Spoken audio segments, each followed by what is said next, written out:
Hey everybody, it's Tuesday, September the 19th, 2017, and this is the Fourth and Wrong podcast, and I nailed it on the first try. Except I'm going to do it again because then I paused. Hey everybody, it's Alright, I'm Hey every... You piece of shit, asshole, motherfucker.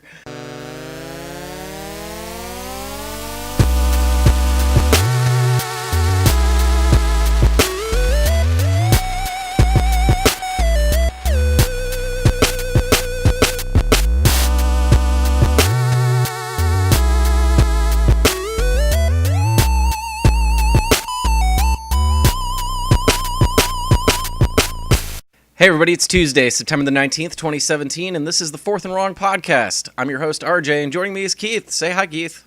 Hi, Keith. So we're week 2. We're trying to, it's the regular season, so let's actually get more consistent on this. We're actually recording on a Tuesday for once. It's impressive. So this doesn't happen often. This will be up Wednesday because I'll edit it then and hope or it won't be, and I'm just a big fat liar. We're here to talk about football. Both of our teams lost. Tom Brady's real good again. Jeremy Maclin keeps catching touchdowns for a team that isn't the Bills, and that makes me sad because we could really use somebody who can do that. Yeah, we could too. But anyways, let's start with the Browns this week because there's no good way to start this one. Yep. So I'm going to start calling this segment "What the Fuck Browns." Because if they do really well, it's like, what the fuck? Like, holy shit, the Browns did something. And then if they do really poorly, it's like, what the fuck, Browns? So you were doing so well. Yeah, you were doing so well. So we're gonna roll with that until I deem fit to change it otherwise, especially after this game. I am deeply appalled. It was a very poor showing. It was a bad football game. It was bad football. It was bad Cleveland football. It kind of looked like bad football from the highlights that I saw. Yeah, it was really bad football. I literally 2 seconds ago I said bad Cleveland football, but it's bad football in general. It's pretty much slightly substandard football in comparison to what the Browns have been doing over the past 2 seasons. But this was my year for hope. I had hope, and there was excitement and, weird mysticism over the rookies on Cleveland's roster and all kinds of cool stuff that got generated with our undefeated preseason and, how well we showed up against Pittsburgh. Yeah, and you fucked up there. Yeah, and then Baltimore Ravens just walk right in. I mean, technically we walked in, and they said, no, you should have just stayed home, and then proceeded to pound on us for 60 minutes. The same issues that I brought up last week when it came to Deshaun Kaiser holding the ball too long were pretty much amplified given the nature of Baltimore's defense, but less so in sacks and more so of just causing turnovers because they're just really good at that, evidently. That's 2 straight AFC North opponents that they've caused 5 turnovers in a game. So Jesus.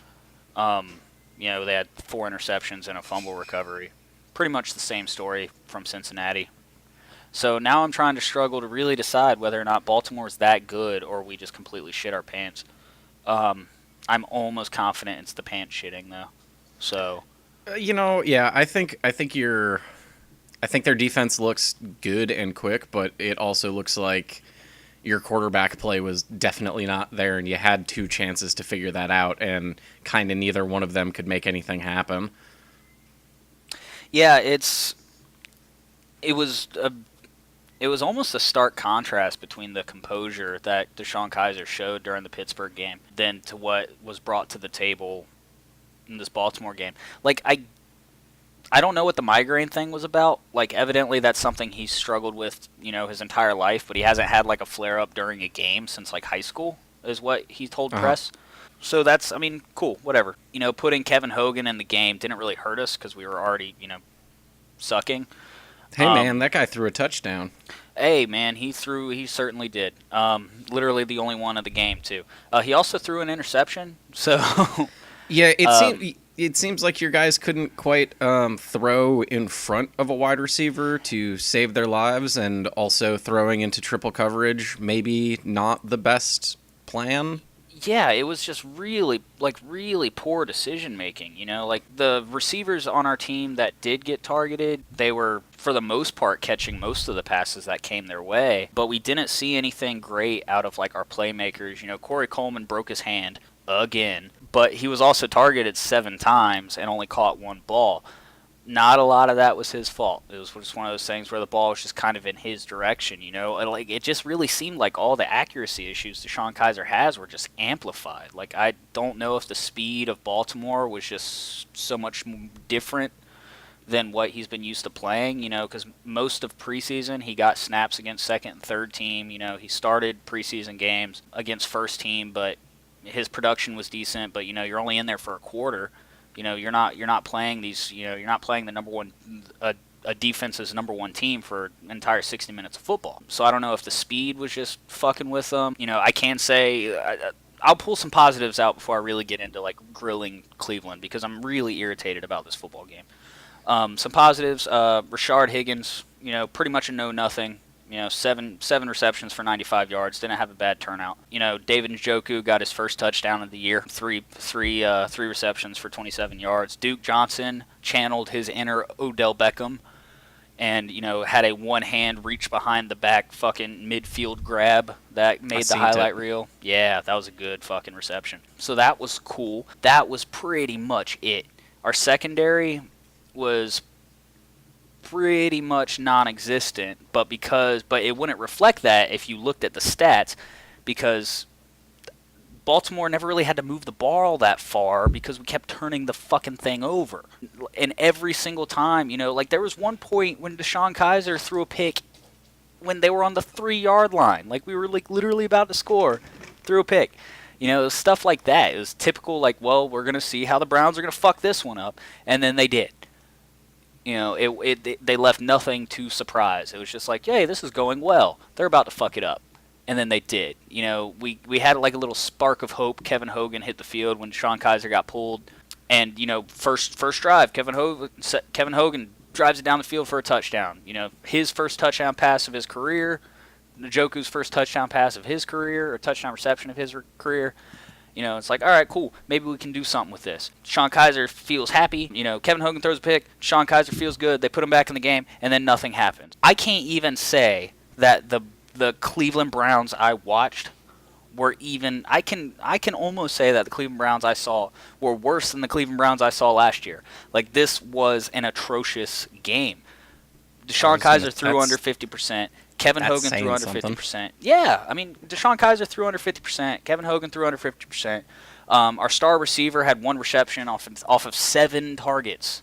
7 targets, 1 reception. Bad balls or not, there's a missing piece to that connection. Either it was the quarterback or the receiver. I think it's a good mix of both. We're still working on that chemistry between the quarterback and the receiver. DeShone Kizer had a 3.7 QBR. It's not good. And his overall rating was 27.3. It was Isaiah Crowell only got 30 yards on 10 rushes. DeShone Kizer tried to, maneuver out of the pocket, extend plays. He got like 20 yards rushing.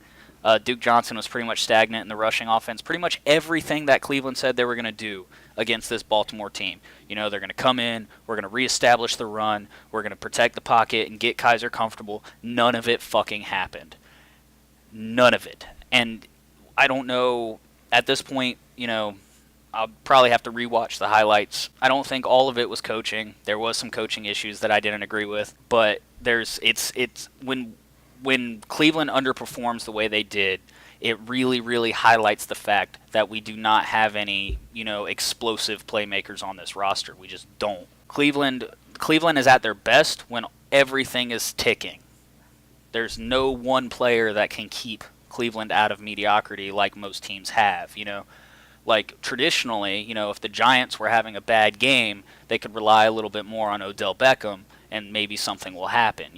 Obviously they haven't been able to do that over the past 2 weeks, but last year that kept them in playoff contention, and they went to the playoffs. Even the Baltimore Ravens have those weapons on offense where it's just like, okay, things are starting things aren't starting out too well. So, we can target these dudes or this dude, and he can get us a little momentum, and then we can keep playing our game plan. I missed a really good opportunity for a joke just there, and I'm kind of kicking myself for it. You should have rolled with it. Yeah, just playoffs. I'm sorry, I'm from Buffalo. I'm not sure I know what that word means. We got a pick off a bad throw. Jason McCourty got an interception on Joe Flacco. It was just bad, man. Like, it was one of those games where it's like, all right, this is like, you guys gave me too much hope with the preseason and too much hope with week 1. This is the Cleveland Browns I know and love. I'm going to continue to be disappointed and depressed in the corner. Mm-hmm. We got more passing yards than Baltimore. There's a thing. Yeah, small victory is like right, the smallest, because you definitely didn't get the regular victory. No, yeah. But there was another key moment in the Cleveland game that really irritated me. Is there's one or two plays where there was supposed to be a locker room shift this year. Where you always stay in the game, you keep your head in, never feel like you're in a position where you can't win the football game. But there was obvious points in the game where the players, like 2 players particularly, and I'll name them in a second, just felt like it was insurmountable and just started giving up on their quarterback. One instance particularly was Kenny Britt and Sammy Coates. The ball was snapped, pressure immediately on Deshaun Kaiser. He's moving around in the pocket, trying to, create something out of nothing. He jets the ball to the middle of the field to a receiver. What happened is, the ball was snapped, and then Kenny Britt, pretty much his release on that play was like a light jog up the sideline. So obviously the corner was just like, I can cover this, that's fine. Uh-huh. And then Sammy Coates was playing in the slot, and it was like a jog slant, and the corner just kind of jogged next to him. What I think happened was they saw the pressure immediately off the release, and they're like, well, fuck, Kaiser's going down with the ball in his hands, so this is going to be a dead play. Uh-huh. Well, Kaiser being, 6'4", it takes him a little longer to get on the ground than it does Cody Kessler. So as Kaiser was falling, he fucking jets the ball into the middle of the field, at Sammy Coates' feet. If Sammy Coates would have released like he was supposed to and created some separation, he could have saved that play. No play is dead until the whistle is fucking blown. No play is dead. So when I saw that, I was fucking pissed. We had literally 2, like Sammy Coates, although is not a great receiver, he was no slouch when he played for Pittsburgh. And Kenny Britt was supposed to be our big body go-to target to replace Terrell Pryor. And really embracing, quote unquote, the culture in Cleveland during the preseason, and he flat out gave up on his team in the middle of a play. Are we still playing football at this point? Or is this like is this a scrimmage game in somebody's backyard, or are you a multi-million-dollar professional athlete? Because you have failed to prove that to me.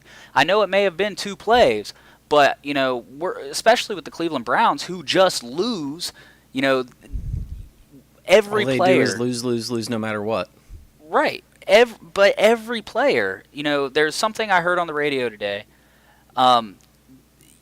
You may not be able to run a 440. You may not be 6 feet tall and do all this cool stuff. But there's one thing that everybody can contribute equally in every aspect of the game, regardless of what your skill set or position is, and that is effort. Oh, I was going to say bringing water bottles to people, but yeah, effort, that's the one. So, if you're, he's owed $18 million this year. Play like we're paying you $18 million, or it's gonna be addressed. Hugh Jackson already said after week 1 that he's going to address the wide receiver position, and now we're forced into a position where we got to kind of hang on to Kenny Britt because Corey Coleman's injured, and we're starting to re-sign people we cut during the offseason back to our practice squad to backfill the roster, because there's going to be another shift on that receiving core, Mm-hmm. And that's just it's too early in the season to be doing that. No point in regular season is it a good idea to start adjusting, your quote unquote starters. you got to develop, especially with like timing routes and stuff like that, you got to develop timing and chemistry with your rookie quarterback and all these guys. And now we're forced into a position where not only has it already been considered, that Kenny Britt's position on that offense may or may not be, reconsidered as value, but now we're having, guys we already cut from the Browns, who played well enough in preseason, but they're playing third team, and we had to cut down to a 53-man roster. We thought we had it right, and now we got to come back to them pretty much apologizing, like, "Yo, we may have fucked up. Like, you guys want to play for Cleveland again?" Like, and I wouldn't be surprised if they would have said no. I mean, they said yes, but if it's a practice squad position, they could go try out for any NFL team and probably make a practice squad. But they chose to come back to the Browns. I guess we're lucky for that. But like, it was. That whole game had me heated. I was probably lucky I was at work, so I couldn't actually watch it. I could only listen to it on the radio. I listened to the whole game on the radio via my cellular device, and then I came home and watched the highlights, and all that did was just make me more mad. So at least you didn't have to deal with that. It's true. Well, you want to talk about something else then? You want to talk about a different bad team? Let's talk about a different bad team. Well, parts of them were good. Parts of them were bad. Like, it was an extension of last week, versus a better team. So, better team than the Jets. Yeah, definitely a better team. Like, anybody would have been a better team. The Bills' second team would have been a better team than us playing against the Jets. I don't know. You play Cleveland this year. They are. I will still say that they are better than the Jets. So, don't you also play the Jets this year? Yeah. So I guess that'll kind of really determine. Yeah, we'll figure that out when we get to it. But anyways, so we couldn't do anything on the ground. The Bills had a total of 69 yards on the ground for the entire game, 55 of which came from Tyrod, which meant the running backs had 14 yards between them on 15 carries. And if you do the math, that's a bad number. Yeah, less than a yard a carry is not really something to aspire to. It's a bad number. To be fair, Carolina really couldn't rush anything either. They only had 77 yards total on 28 carries, so they actually had a slightly lower average than we did. So really, neither side could run the ball because both of the lines were just shutting it down. Yet the Bills continue to keep running like LaShawn up the middle for some reason. They stopped running Mike Tolbert to the outside, so that's good. But when Shady keeps getting eaten at the line every single time, like, I understand Carolina is well renowned for their fast linebackers, but give the kid a shot.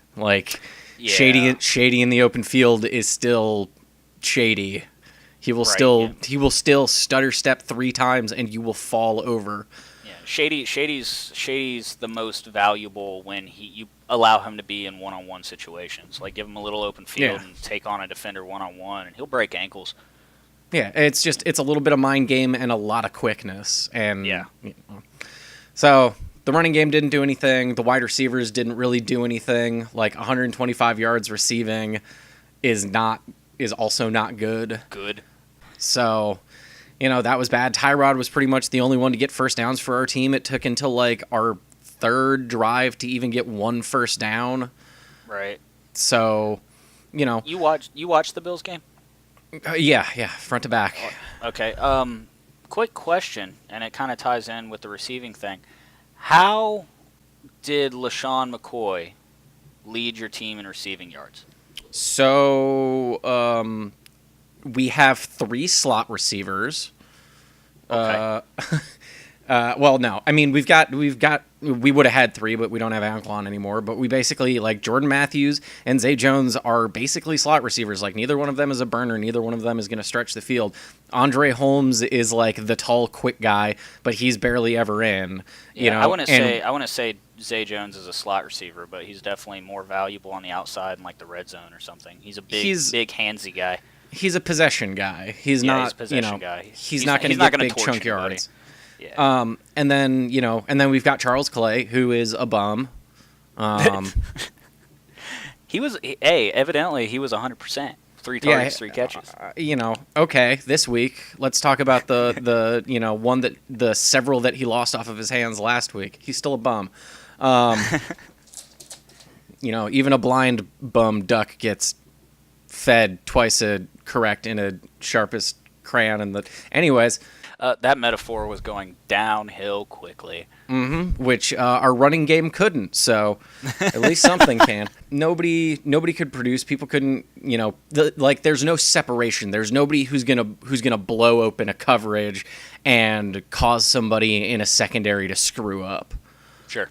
And I think that's maybe the biggest thing is exactly that. So yeah, like LaShawn led us in yards, had the most receptions in the game because I don't know. I guess it was basically a way to ditch the ball to him in a way where, again, he was a little to the outside, so he was able to make like one guy miss and fall forward. So yeah, I was just about to say that. I mean, maybe that lack of separation from your receivers is really, just it forced Tyrod to play the check down game. Yep. They went a little too West Coast, either touchdown or check down. Yeah. But again, we're not even taking a lot of big shots downfield or like any shots downfield because again, we're not getting any separation. Right. The biggest shot we took downfield was the last play of the game, which I'll get to because I've got a couple things to say about that. This game is slightly reminiscent to me from the Great Ice Bowl between Cleveland and Buffalo. Yeah, that was also a bad game. Except there was like green in this one. Yeah. At least, I mean that. I mean, if anything, that just limits the excuses both teams have. You weren't playing in super inclement weather. Yeah, I mean, and largely what you saw from Carolina was a lot of the same. Was the running game couldn't do anything. The big mobile quarterback was the one, getting first downs and making things like that happen. The difference being that our cornerbacks are a liability. We keep playing this, soft zone thing in the middle of the field, so their wide receivers were actually able to catch something. Also, they've got this guy named Kelvin Benjamin, and he's big and fast and scary. So yeah. I mean, he's a good receiver. Yeah, I mean, Greg Olsen is currently on IR because apparently he hurt his foot. Like, it didn't even. Yeah, it didn't even, I didn't see what happened, and it wasn't really discussed in the game. It was just like, all right, well, he's off the field, now he's in a boot, and now he's out of his uniform, and all of those things are bad. Yeah, so, that's kind of what happened to Corey Coleman. Like, nobody realized, that he actually, broke into anything until, the end of the game, and they're like, oh, Corey Coleman might have broke his hand again, and we're all just like, what? Yeah. So, our cornerbacks are a liability. EJ Gaines is also a bum. And then a lot of bums on that team. Yeah, well, and then we've got Tre'Davious White, who's our rookie, 27 pick. And the thing that I will say about that is he was the 27th pick in a draft that was supposed to be super deep in the secondary. Some team got a habanero kid. Right. So that's still annoying. But right, we originally had the number 10 pick. 7, 8, and 9 were all cornerback, and it was like, all right, well, the top couple of wide receivers are off the board already. Leonard Fournette's not there. 3 cornerbacks just went in a row. Let's trade down. So Tre'Davious White was well regarded for his mental toughness, and he played at LSU, and he wore the number 18, which is apparently their captain's number, and you have to get picked to wear number 18, and all the previous people who wore number 18 have to agree on it, and there's this whole big thing.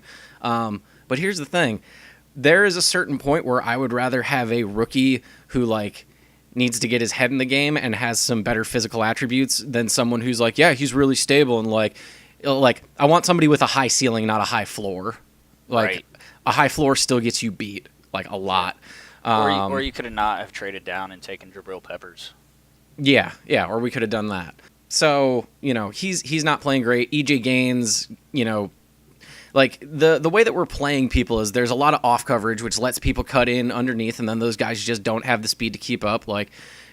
Consistently, dudes were 3 yards off of EJ Gaines, and able to run underneath our safeties and just in the middle of the field. In the middle of the field is where you're supposed to get lit the fuck up, and it's just not happening. Like there's no threat there. On top of that, we had a problem with basically, you know, our safety play is looking real good. Jordan Poyer is probably one of the better players on our entire defense and is definitely showing up as the best player in our secondary. I would take him back at this point.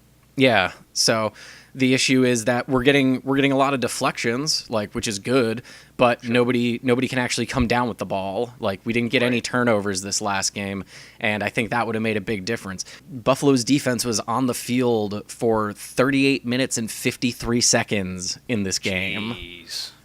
They were on the field for like more than 2/3 of the game. That's too long. No, like, absolutely. That's what a bunch of 3 and outs do. And you know, the flip side of that is they had a very good bend but don't break defense where it's like they got driven on a bunch, but a couple of times, like on one drive, we sacked Cam Newton twice in a row to push him out of field goal range, so that was good. And they didn't make it into the end zone. And one of those things was Shaq Lawson actually kind of came off of one play when they were like trying to dive into the end zone and like came off the edge unblocked and just clobbered the hell out of the running back for Carolina. It was just like, nice. Nah, dude, enjoy your like 2-yard loss because nobody stopped me. And I don't know the last time I saw a man that big launch himself through the air to make a tackle, but it was majestic. It was some fucking end of Free Willy shit. And yeah, it was something to be seen. But you know, so you can't run against us, and our you know, front looks good, and our linebackers clean up, and the safeties look good. But when you've got that middle of the field, and you just, you know, it was the classic Bills of like, oh, it's 3rd and 11, and it's a first down.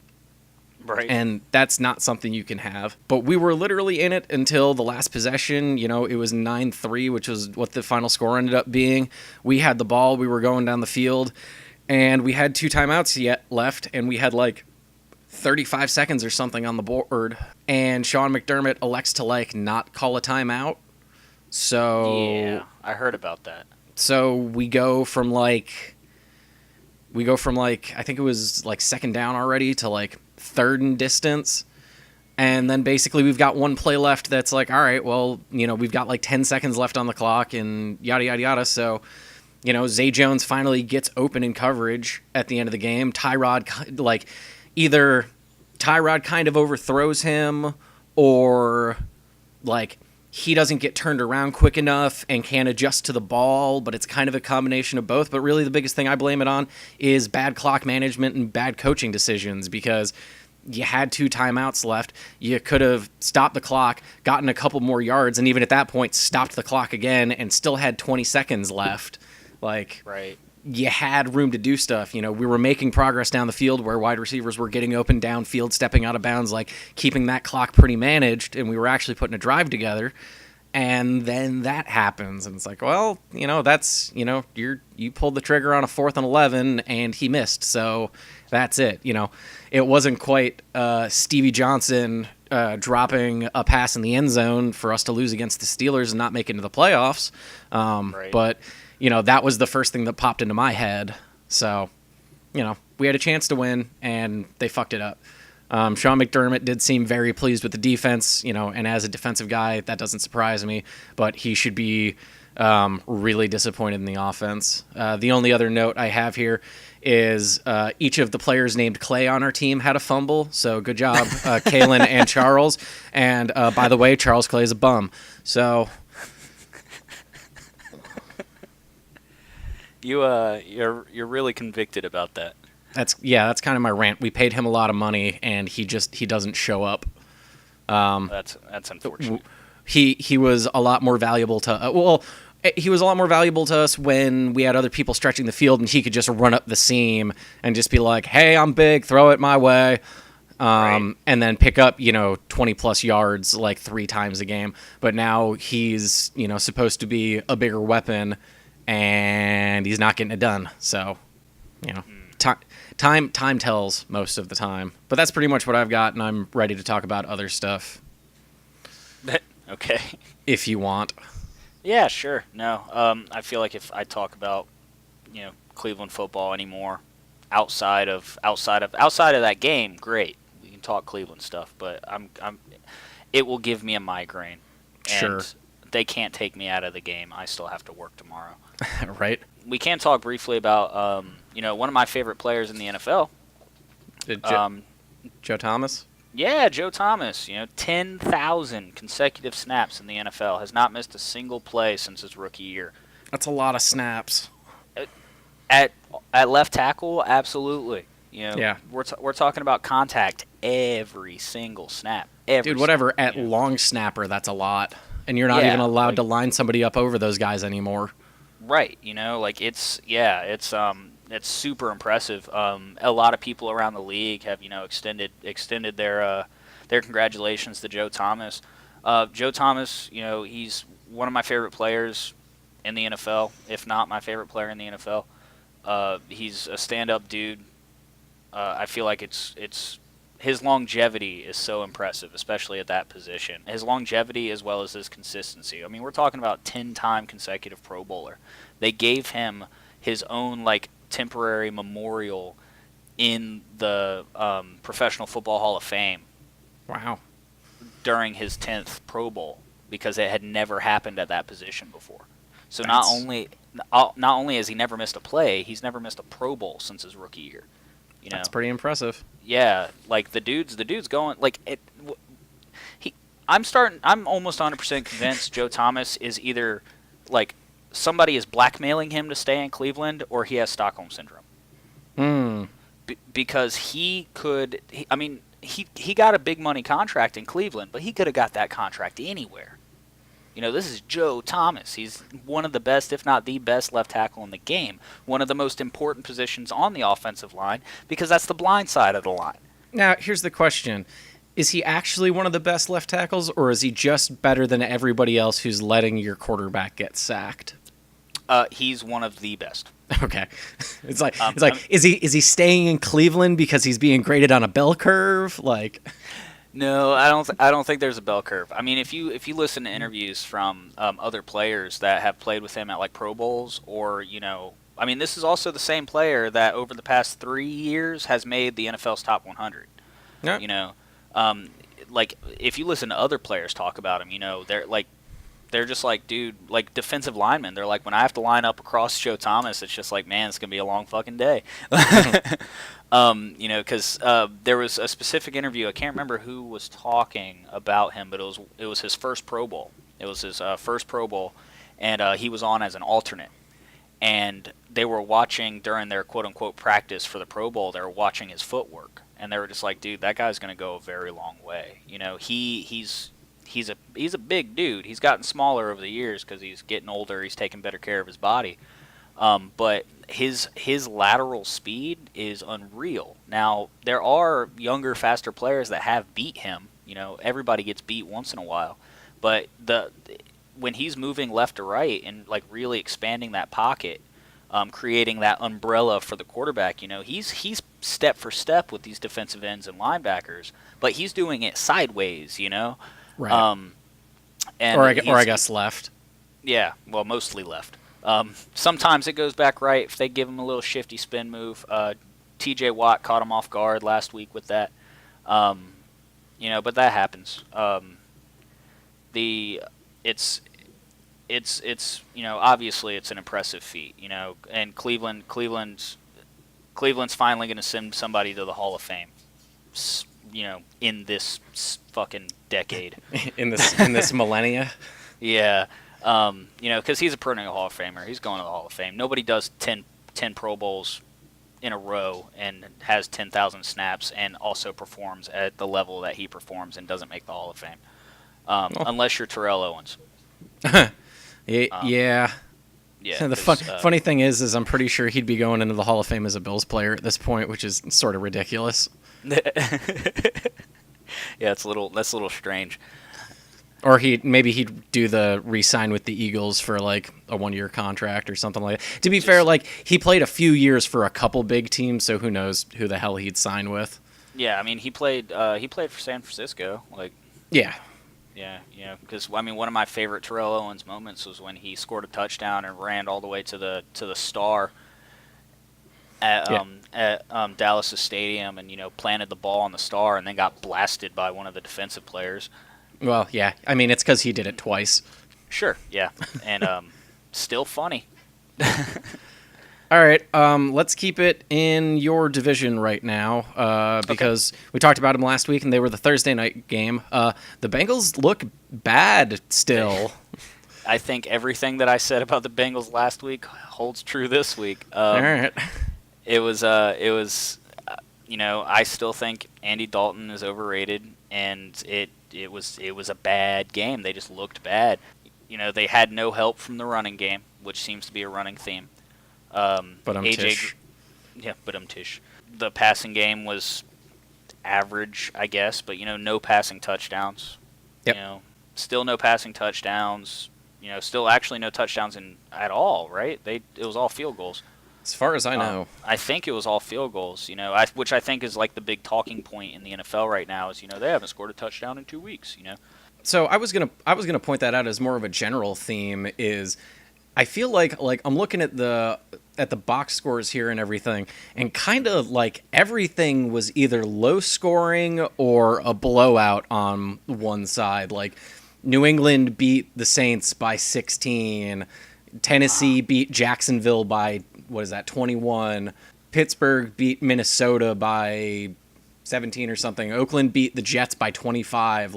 Yeah, I mean, Denver beat Dallas by like 3 scores. Yeah. Meanwhile, everything else is like one team scored 20 points or like nobody did, or a couple of these like nothing but field goal games, except for Seattle. Like that ended up 9-12, but I guess they scored a touchdown but missed an extra point conversion or something. Yeah, something like that. That seems to be a trend. I think the KC Philly game was an outlier. That was a 3-score game on a 3 to 4 score game for both teams. Yeah, and even who else was it? Somebody else. Washington Rams and the Rams. Yeah, had the same score line at the end of it. But yeah, those were like the only two. Yeah, where it's just like that's like what your average expectation of a competitive football game. Everything else was either like a shit show or a blowout. Yeah. I think honestly, looking at the stats, I think the fact that Houston even won that game either, was surprising. They only generated without Deshaun Watson rushing the ball, they only generated about 225 yards of total offense. Mm-hmm. And the only touchdown they had was Deshaun Watson with a rushing touchdown for 49 yards. So if you and that's what won them the game was that touchdown. If you take that touchdown off the board, fucking he found a hole and he went for it. Yeah. Also, did you see that play? Yeah, I did. That was looked bad like tackling. I was gonna say that looked like the slowest developing like run into the end zone at I guess it was 50-something yards and he's a quarterback, but the whole thing looked like it was running at about half speed, and it's like how is no one getting a tackle on this? Right. What the hell is Watson going on? Is not that fast. No. You had 50 yards to get a pursuit angle on him. I think you guys can figure it out, especially Cincinnati, who's supposed to have this vaunted defense. One of the guys, Hopkins, got out there and had a good angle on one guy, and the guy kind of couldn't get around him. But other than that, it took such a long time. I was sitting there waiting. I was like, all right, where's the cornerback or the safety or whoever who comes flying from the other side of the screen? Right, and there was just off frame and lays them out. Yeah, and there was just nothing. Right. Yeah, it was that play in particular. Deshaun Watson obviously found a big enough hole he would have at least gotten the first down, but he should have got blasted. There was the pace of that play, he should have got blasted. I don't know how the defense was set up or anything like that, but that rushing touchdown should have never happened. What it looked like is a preseason training camp play where he's wearing a red jersey and you can't hit him. Right, so you kind of come up and push him, and if you don't push him out of bounds, it doesn't count. Right. That kind of shit. I think, like I said, that's pretty much the only reason I feel like Houston won that game is literally that one play, because they were generating less offense than the Bengals were. Yep. The Bengals, had 300 yards of offense, versus the 200 and something yards of offense Houston was able to generate. Deshaun Watson wasn't getting much help from his receivers. I think he only connected with 4. I think he actually only targeted 4 receivers, let alone connected with them. So they're, I mean, you can't win football games that way. But evidently, if you're playing a bad enough team, you can. And Right. Cincinnati really seems to be trending that way. Let's jump back into my division because you played a divisional game. We just talked about the Bengals. I don't really have anything to say about the Steelers this week. I mean, they fucking. I mean that crazy defense that Minnesota's supposed to have. I mean, that was pretty much a full scale like everybody been talking about in the offseason, that this is probably the healthiest and best offense that Pittsburgh has fielded. That kind of it felt like that rang a little more true with this game than it did last week, especially Martavius Bryant, who was pretty much open all game. And Le'Veon Bell actually looked like he remembered how to play running back. Right. That helps. Yeah. It also didn't help that, they had to start Case Keenum, which kind of sucked. Minnesota did. So jumping over to my division, I guess. The Jets are still bad. Still bad. They really put bad. they put 20 points up on the board, but getting beaten like 45-20 is not something to brag about. Yeah, I felt like that was one of those things. I mean, the Jets had 10 points at halftime to Oakland's 21. I think it was 21-10 at halftime. That was the most they scored in a single quarter. Was that second quarter they scored 10 points. I guarantee you that in that third and fourth quarter, when Oakland's offense kept rolling, that the defense started pumping on the brakes a little bit. We're in preservation mode, just preserve the lead, and you can still only score another 10 points. Yep. That's bad. And so we can dive a little bit more into that game because it was Marshawn's homecoming to Oakland, and he let those dreads go. It was everything I expected it to be. Yeah, Marshawn Lynch turned the black hole into like a block party, right? And was just like fuck it, And they kind of ran all over the Jets. Like Marshawn had a touchdown, and it looks like they're very much just using him. I don't know if he's necessarily a feature back at this point. Like he did end up having the most carries, but he only had 12 on the game, and they're using him for short yardage situations, which is a smart place to use him because he'll pick up that 3rd and 1, or he'll punch it in when you give him a couple tries on the goal line, and he did that.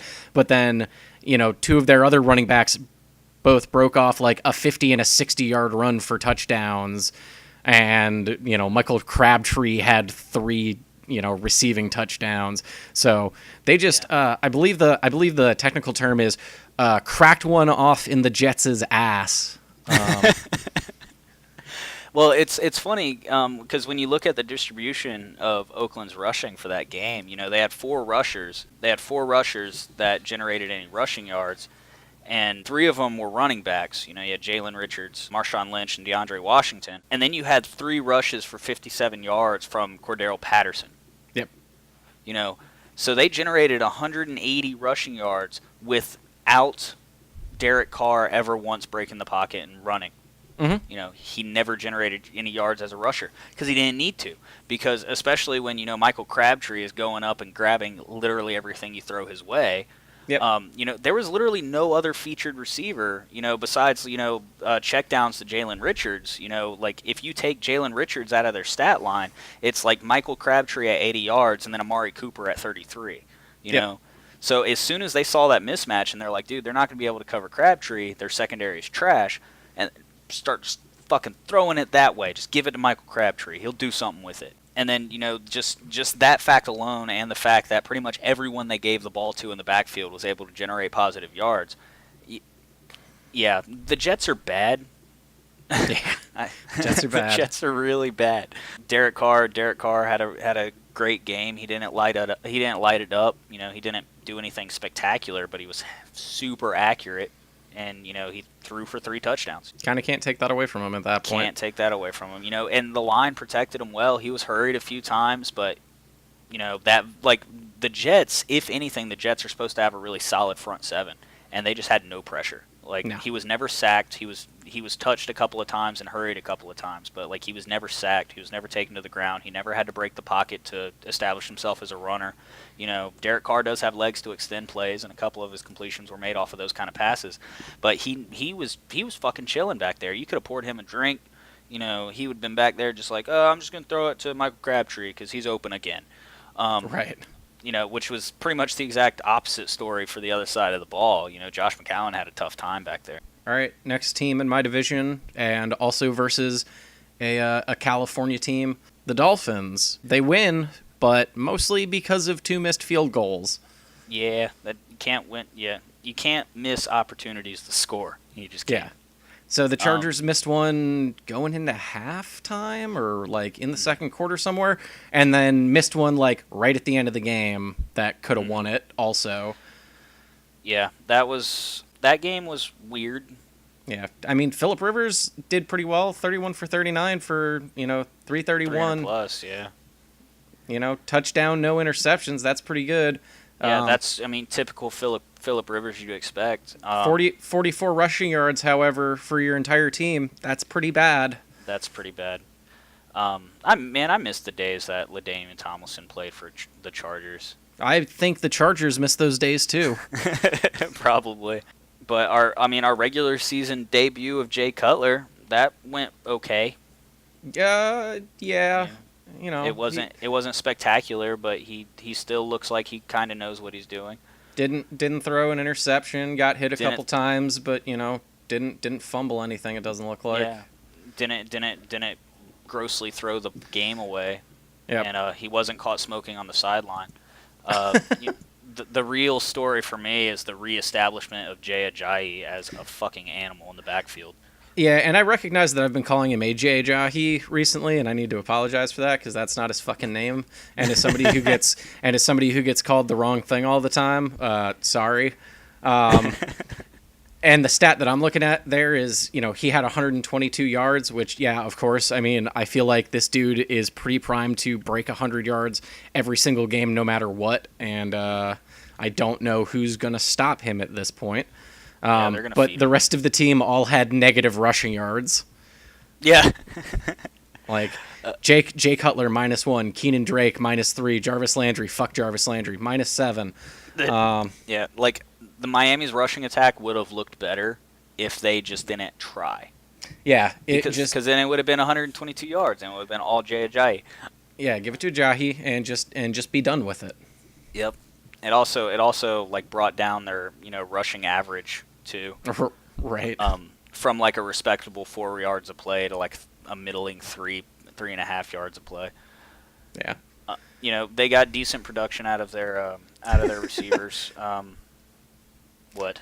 Well, when your long rushes are 0, -3, and -7, those aren't good rushing plays.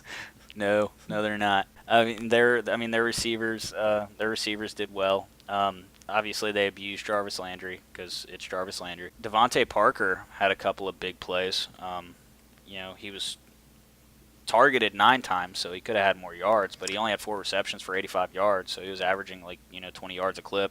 I think there was a lot outside of the rushing game. I think there was more offensive consistency out of the Chargers, but I mean, when you're in scoring position, you got to score.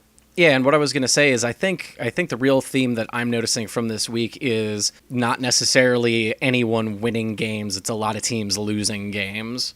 The same thing happened with the Arizona-Indy game. The kicker got froze, and he missed the field goal on the second attempt. And then, Arizona, literally on Jacoby Brissett's first play of overtime, throws an interception, and then they march down the field and kick a field goal because technically it was the second. It was a change in possession. Yeah, it was a change in possession, so they didn't need the touchdown to win. So they're just like, fuck it, pooch punt it. Yep. There was a lot of hey, well, we could have won this and they're in this play and blah blah blah, and teams not being able to capitalize. It happened during the Bills game, it happened during the Cleveland game, it happened during this game. Happened during the Arizona game. It's definitely a running theme. All right, one last team. I guess I have to apologize, which feels like just twisting the knife that's already in my gut. Yeah, you do. Tom Brady doesn't look that old, I What did I guess. tell you last week? Okay, I take that He back. didn't. He didn't have help. His legs look old. His arm doesn't look old. How about that? Can I get half of it? He's still an old white dude, but Brett Look, it Favre don't was an matter. old white dude too. Brett Favre was an old white dude. Peyton Manning was an old white dude, but he wasn't throwing 400 yards in the Super Bowl. Now was he? No, Peyton Manning also had that one throw where it looked like his arm broke while he was trying to let go of the ball. So fuck Tom Brady. 447 yards on the game, 3 touchdowns in the first quarter. Like, get the fuck out of here. To Yeah, be fair, I like, think New Orleans never been super well known for their defense, or at least not in a long time. sure. But that game could have easily been a shootout. Yeah, There's plenty of times where New Orleans has probably been piddling in mediocrity for 3 or 4 seasons now, but they can light up a scoreboard. mm-hmm. So there was definitely things going on for New England on both sides of the ball, but they came out of the gate screaming, Yeah. fucking screaming. And Well, I mean, the Patriots did what the Patriots do after they lose a game, which is make the next team feel real, real bad. yeah, if anything, Drew Brees did his best to try to keep pace, but you cannot keep pace with a team that scores 3 touchdowns in one quarter. It's just impossible. The play calling in that game was interesting, especially later in the game. They had fucking 6 people rush the ball. There was definitely a lot more of just like coasting that we're not used to seeing with New England. But we're also not used to seeing New England as banged up as they are so early in the season. Yeah, I mean, and Matt Patricia's not stupid either. Their defensive coordinator, so Yeah. he probably got a nod from the hoodie after the first week, who was just like, yeah, okay, Tommy Boy got us the lead, just don't lose it. And Patricia was Yeah. like, yeah, okay, let me hide behind my Denny's menu and not lose this one. Yeah, let them wear themselves out, but don't let them win. Right. I think the interesting thing with that game is, Adrian Peterson. I was going to say, it's not like they were using Adrian Peterson, and Adrian Peterson seems like he's starting to get pissed about that. Yeah, he's. Why are we still seeing split carries between Mark Ingram and AP? Both running backs only had 8 carries on the day, and Mark Ingram technically did, outrun AP. But AP is always, he's like a downhill runner, as in less in the context of, he likes to run it straight up the middle and likes to go downhill. But in more of the context of, sometimes AP got to break him in a little bit on the game. I don't think it doesn't sound like AP's being really afforded much opportunity to run the ball. Yeah, I'm trying to find it. Basically, one of his teammates, and I think it might be one of his fellow running backs, was just like, yo, AP, know your fucking place. You're not a feature back here. And I'm trying to find where that is. It might have been on a different website than the Disney-owned sports conglomerate. Yeah, probably so. AP. He's he missed an entire year because of the surgery and all that fun stuff. But it's still Adrian Peterson. Are we not gonna at least feature him for a couple of games and see if he still got it, or are we gonna dick around with this Mark Ingram shit? Because sounds like they're gonna dick around with the Mark Ingram shit. Right, but by doing so, you're putting a lot of pressure on Drew Brees, and Drew Brees does not have, if there's anybody that's, looks like they're getting old sometimes, it's Drew Brees's. Yeah. The dude can still put up numbers, but he's not very efficient, not nearly as efficient as he used to be. And another problem with Drew Brees is, he eats up a lot of cap space in New Orleans. I think it's like 15 or 20% of their cap is spent on Drew Brees. So it's not like they have a lot of money to play with to put weapons around him. You notice, when he got re-signed to that big contract, they kind of stopped being relevant. He still puts up the numbers, but that's mostly on him. I don't really see anybody giving him a lot of help around him versus, the opposite side of the story is, Tom Brady's been on record saying, I'm willing to take less money and have taken less money to, benefit the rest of the team, because Right.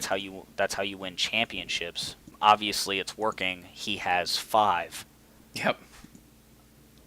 So I think they need to give Adrian Peterson more of a solid crack at a featured back position in New Orleans, because it will benefit Drew Brees, who doesn't have a lot of help in the receivers positions, if he can just stop throwing the ball as much. I mean, he threw the ball 45 times. Yep. You know, That's a lot. like that's a lot. And there's just so much shouldered by Drew Brees that I think having Adrian Peterson being more of a consistent runner will benefit the team. Vary it up, give an experienced, a relatively fresh pair of legs a couple more shots at it, and take the pressure off somewhere else. Sure, if you move the ball around, there's a reason why New England utilizes the running game like they do, because they know Tom Brady can sit back in the pocket and make pretty much every throw he launches. But if you don't have to, don't do it. Right. I got a couple more things. I but do like that you had to eat your words a little bit. I was pretty convicted about that Tom Brady thing last week. Yeah, well, the season's still got a ways to go. And Tom Brady has another championship waiting for him. Yeah, I mean, he's still got to get past Oakland and Kansas City. So we talked about Oakland. Let's talk about Kansas City, because they're actually on my list. First quick note. One other trend I noticed this weekend is motherfuckers jumping over other motherfuckers. There's a lot of hurdling. I think it was either the Seahawks, because I don't think it was the Eagles, but it was somebody in a green jersey, and I didn't watch the Green Bay highlights because I suck and I don't actually watch every single one, but I watched most of them this week because it was a weird week. But I think one of the Seahawks players, Todd Gurley from the Rams, and Kelsey from Kansas City, all like just hurdling dudes. Kelsey and Gurley both doing it to make it into the end zone, and it's pretty funny. Like Todd Gurley, full on, like this dude's head went down and he was just like, "Nope, I'm over you," and then took like 3 more steps into the end zone. Kelsey just like, I wouldn't call it a Sparta kick, but like a halfway like Superman dive with one leg out in front, but he already had a couple people wrapping him up, but he still landed in the end zone. So right. Still counts. Yeah. I guess that's my transition into talking about Kansas City, because they look good. Like Kareem Hunt came in and had another great game. The AFC West is a threat.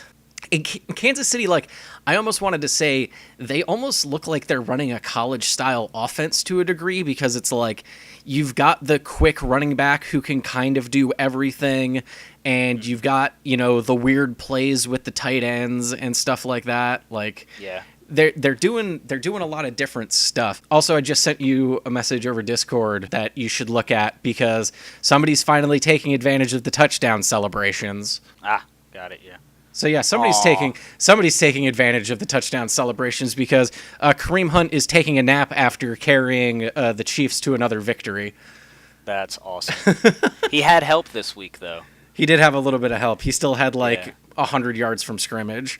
Yeah, he had 100 yards from scrimmage, and then Travis Kelce came through and just got the ultimate redemption from the kind of lackluster game from last week. Yeah. So he had 100 yards receiving. I will say the 2 divisional games between Oakland and KC this year are probably going to be fucking ones to watch. I can't wait. We obviously didn't see nearly as many fireworks out of Alex Smith this week as we did last week.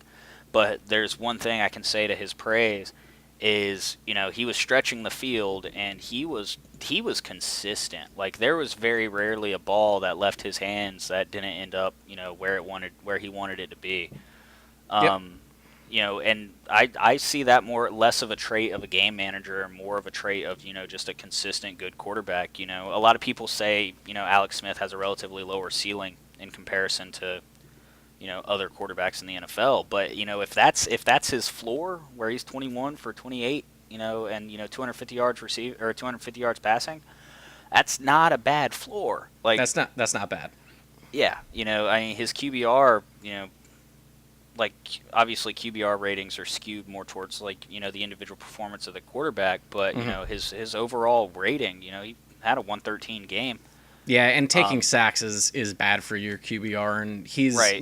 he's not the most mobile person in the world. No, absolutely not. He's definitely that old school like consistent pocket passer. Hmm.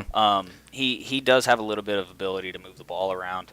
He had a 12-yard rush. That was cool. Yeah, I Um, mean, but there's something to be said. Like, it's the thing people like one of the few things people truly laud about Tyrod, other than the fact that he can run, is just being able to manage turnovers. Like, right. simply not giving the ball up makes a big difference. Like, not Yeah. giving away possessions, not killing drives with that kind of thing is really important. And when you have somebody who's a more reliable, just field general on top of that, that's not a bad combination. Plus they're No. getting the added value out of him, teaching Mahomes down the road, Right. because I'm sure they still want that guy to develop. Right. And fortunately for them, they're not in like a need a quarterback now scenario where they can actually, they can keep Mahomes on the sideline and build him up the way they want to build him, but they can still win football games. Yeah. It's obviously evident. They were in the playoffs last year, and they're steamrolling to the playoffs this year. They easily have the best resume in the NFL right now when it comes to undefeated teams. Beating the Patriots and then taking on a relatively solid Philadelphia Eagles defense. I still got some question marks about Philly's offense. I think there's a lot of holes in that offense that need to be assessed. I don't like the utilization of Darren Sproles as their feature back. He's not. He's a good runner. He's a good running back. But I think his value is his dual threat ability. He can pretty much play any position, Hmm. and his special team play. Punt returning and stuff like that. Yeah, and but what's up with a team that's got LeGarrette Blount on it and he's got no rushing attempts? Yeah, exactly. That's what I'm saying. Like you got LeGarrette Blount who led the league in touchdowns last year, and you're not utilizing him like at all. The Right. one time he even saw the football was a reception for 0 yards. Yeah. We're talking about a consistent running back that can benefit your offense, and you're still featuring Darren Sproles. Yep. Who, yeah, he's good, but once again, we're at another game where the quarterback's outrunning the running backs. Yeah, I was gonna say, looking at the stat line here, it's Carson Wentz had more rushing yards than both of the other running backs, and their running backs combined, because I doubt any of those rushes were designed. Well, they might have been designed, but probably not. Let's say maybe Probably one or not. two of them at most. No. 13 rushing attempts. You're making Carson Wentz throw it 46 times, and he completes about half of them. Like, Yeah, and that was the other thing I was going to mention is like what is up with the stark. There's very strong contrast between what they want out of their passing attack and what they want out of their rushing attack. Like you were asking Carson Wentz to shoulder a lot of responsibility for that offense, which had been proven last year towards the middle of the season that I'm not saying he's a bad quarterback, but he's not able to handle that much in that offense.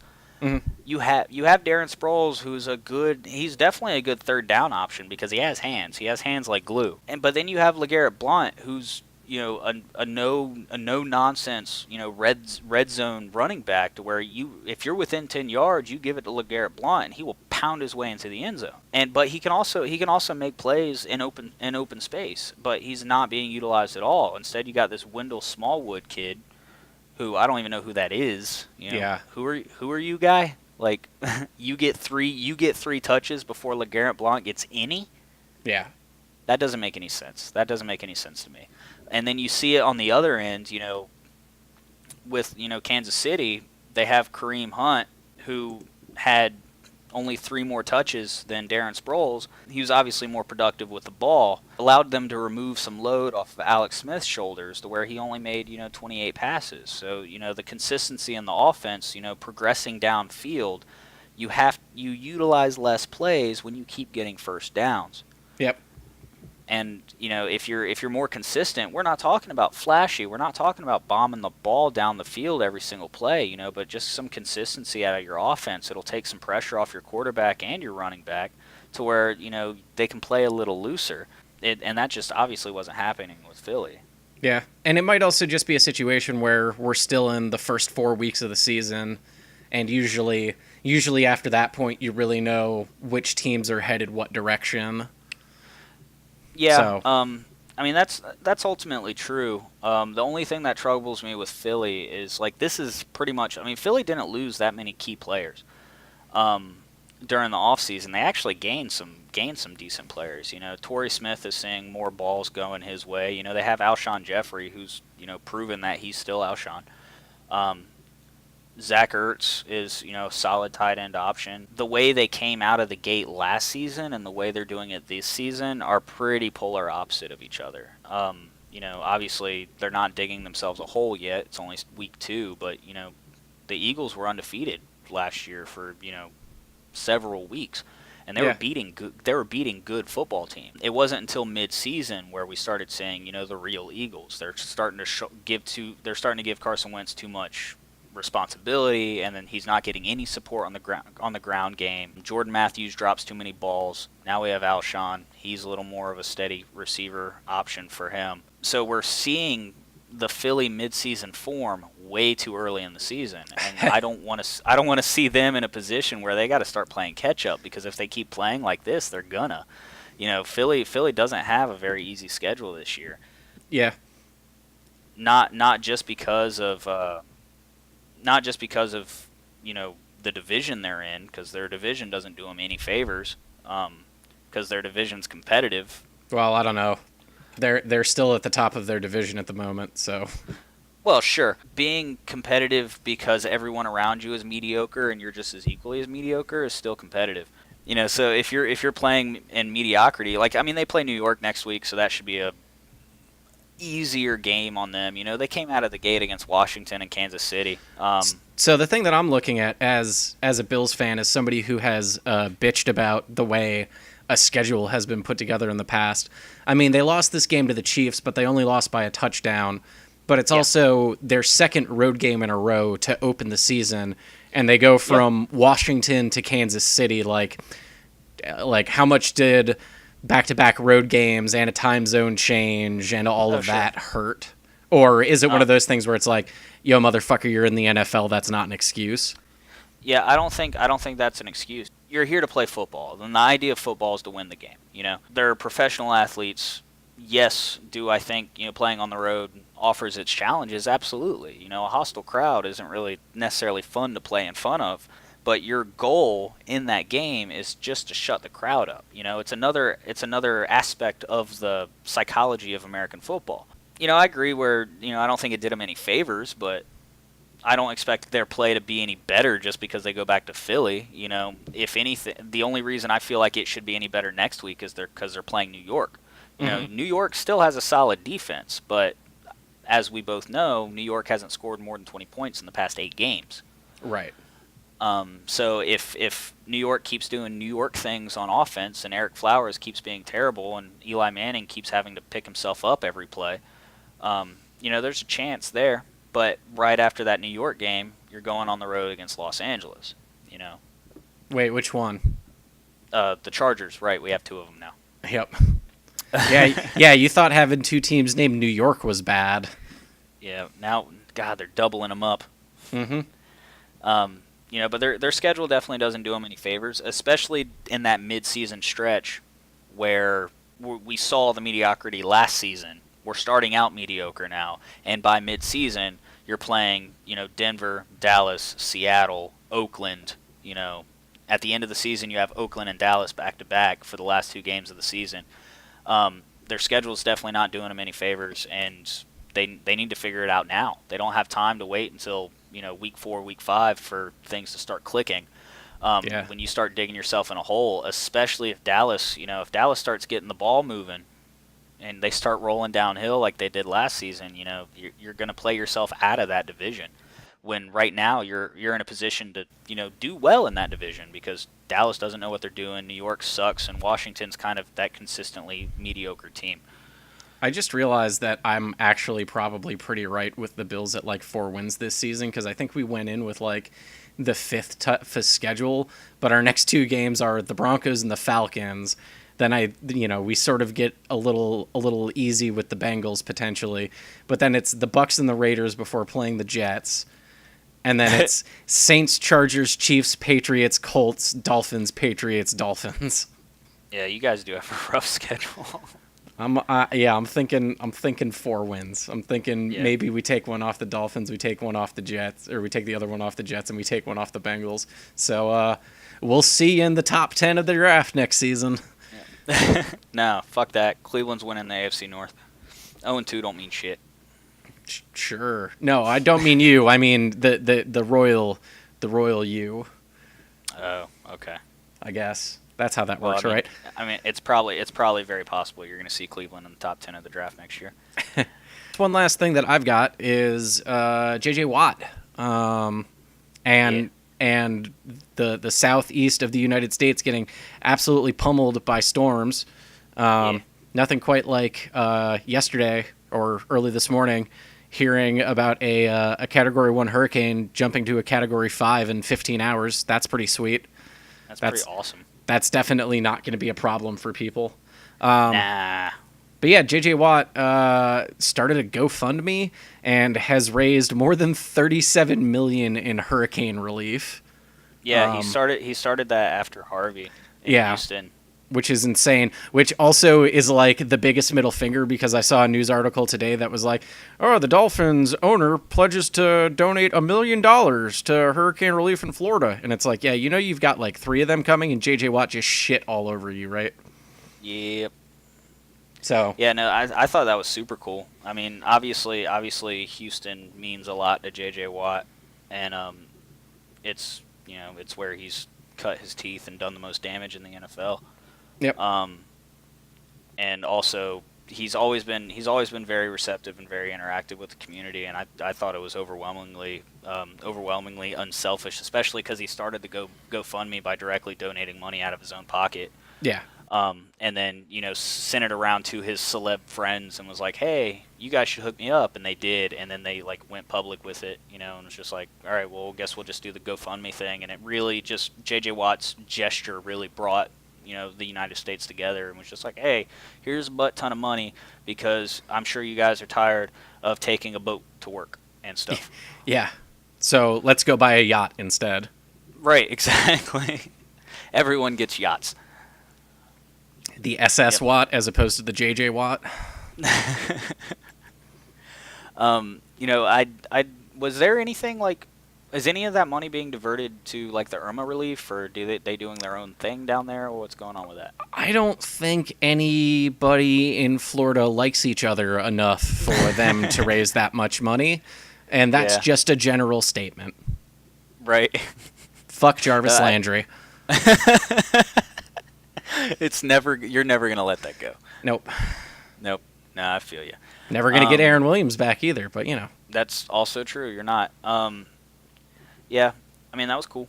I dig JJ Watt. I like JJ Watt. So anything he does that's like, hey man, this makes JJ Watt even better of a person than he already is. Well, that's right, and that's part of the commentary that I heard about the whole thing, was basically like, really good, trustworthy guy, like does a lot for the community already. So, of course he's going to get an outpouring of support, and sure, that's great because those people need it, real bad.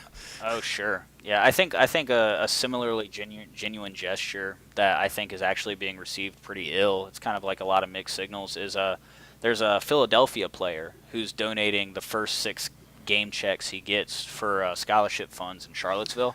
Yeah, I saw that. Yeah, he's from Charlottesville, and that's why he's doing it. He's like giving back to the hometown, all that fun stuff. There's people on the internet that are like blasting him, like, oh, you're aligning with the left and blah blah blah, and it's just like, dude, what's wrong with somebody supporting his hometown? Like, put the politics aside. Wow. If somebody made it big out of Rocky Point, North Carolina, and was just like, hey, I'm gonna donate a few $100,000 for scholarships in a school district or school county or area that doesn't get a lot of exposure because it's 1A or 1AA, or if it's impoverished or something like that, or it's Burgaw. Yeah, or it's Burgaw. What's wrong with that? There's nothing wrong with that. You know what I'll say about that whole thing is they boo Santa Claus in Philadelphia, so right. They boo everything in Philadelphia. Yeah, city of brotherly love. Yep. not so much. I mean, but I mean the backlash he's getting is pretty much across like the internet. I can't say it's focused in Philadelphia.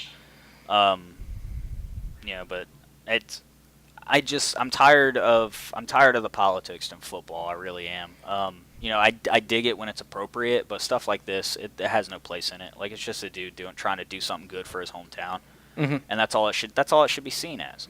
Right. But he's not making a political statement. He's not doing anything like that. He's donating money. How is that any different than hurricane relief money or some other thing for which some other player dedicates a certain amount of money to something? Like fucking there was this famous golfer lady. Can't remember her name. She hadn't won an LPGA tournament in several years, and she was like, I don't care how I place. She's from the Houston area. She was like, I don't care how I place. Whatever I win, all of my winnings are going back to the Hurricane Harvey relief.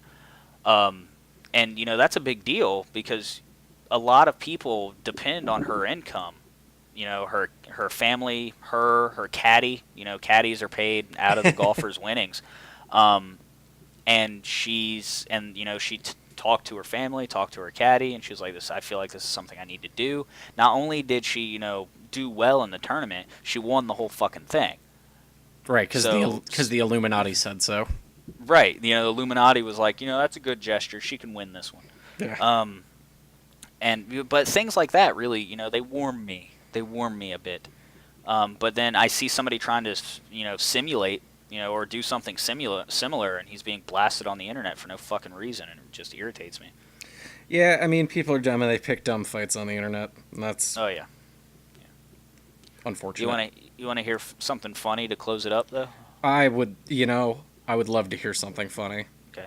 Did you know Kevin Durant argues the Durantula. Yeah, the Durantula. Did you know that he, quote-unquote, interacts with his fans via fake Twitter and Instagram accounts?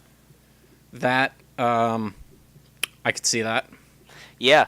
So evidently Reddit, of course, did. Reddit pretty much caught him red-handed of, interacting with fans, pretty much defending himself against, people on the internets that are talking shit about him. Uh-huh. And then also proceeded to use these accounts to like blast Russell Wilson and his former head coach in OKC. Oh my god.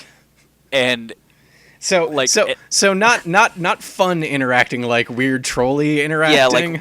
Yeah, like weird, like normal. Like he was pretty much playing the role of like the super dedicated fan that pretty much believes Kevin Durant can do no wrong.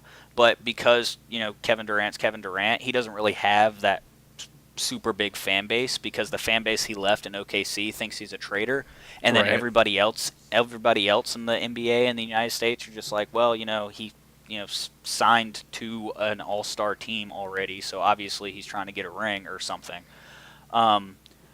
So we're all just kind of sitting back going, yeah, I mean, Kevin Durant's good. He's probably the second best player in the NBA, but he's fickle and he's really sensitive.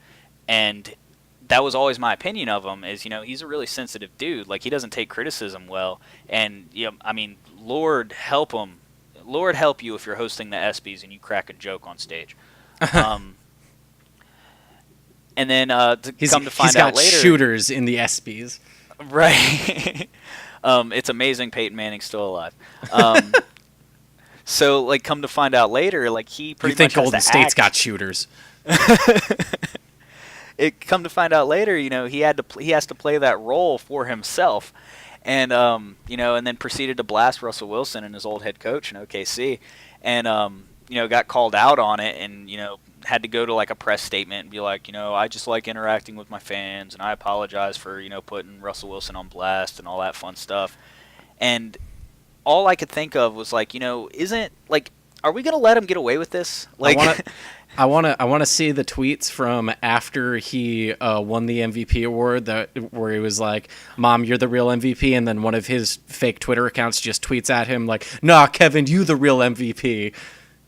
And then like he tweets back like, "Thanks, fam. I'm glad I have fans like you." And it's really just him sitting in like he's like sitting in his bedroom with like the MVP trophy wedged between his legs with two cell phones. I think he at least I think he's got one phone in one chair, and then like he gets up, walks across the room, sits in the other chair, and then tweets from the other phone, and then stands back up and goes. Right, just to pass a little time so it doesn't look as obvious. He's got to get his steps in for the day. Oh sure, he diligently checks his Fitbit between two tweets, and I just can't help but think like the statement he made in his quote unquote apology was like, I like interacting with my fans, and it's like, but it doesn't count if they don't know it's you. Right. So we kind of know what you're actually doing. So why don't you just like, are we really gonna let KD get away with this? I don't think it matters. Yeah, I just thought it was really funny. I read the article on it, and I was like, that's hilarious. Like, the only thing that sticks around is making fun of LeBron's hairline because his hairline does not stick around. Other than that, most things pass. It does eventually come back, though. It depends on what product he's using that day. Right. Which Sharpie has the ink in it. Yeah. Maybe he uses that spray-on hair stuff I see on the infomercials. Yeah. Evidently, it's supposed to work. It just kind of looks like spray paint to me, but who am I? You're Keith, and I'm RJ, and I think at this point, say goodbye, Keith. Goodbye, Keith.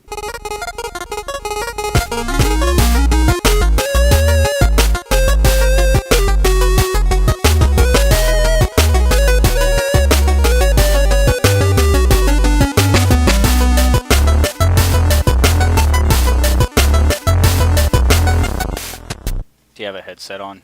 Mm-hmm. Okay. I assume so because I could quit hearing myself, so that's nice. I'm just gonna chew into this microphone. I'm aroused. Oh, listen, if the podcast doesn't work, we'll get that ASMR money. Yeah, we need to get one of them like 3D microphones. What? Have you not heard 3D sound before? I guess I haven't. I guess not. Yeah, go to YouTube and like type in like 3D sound thing, and it's like It's the special microphone that like if you're wearing headphones, the way they record it and the way they pan it and stuff like that, and you like close your eyes, you can actually like sense the depth of the sound while you're listening. Yeah, I don't. To it. It's really no, I don't need a pair of headphones that like literally fucks my ears. That's not. Well, it could be any headphones. Okay, let me back that up a little bit then. I don't need anything that fucks my ears. But it's cool. Hey everybody, it's Tuesday.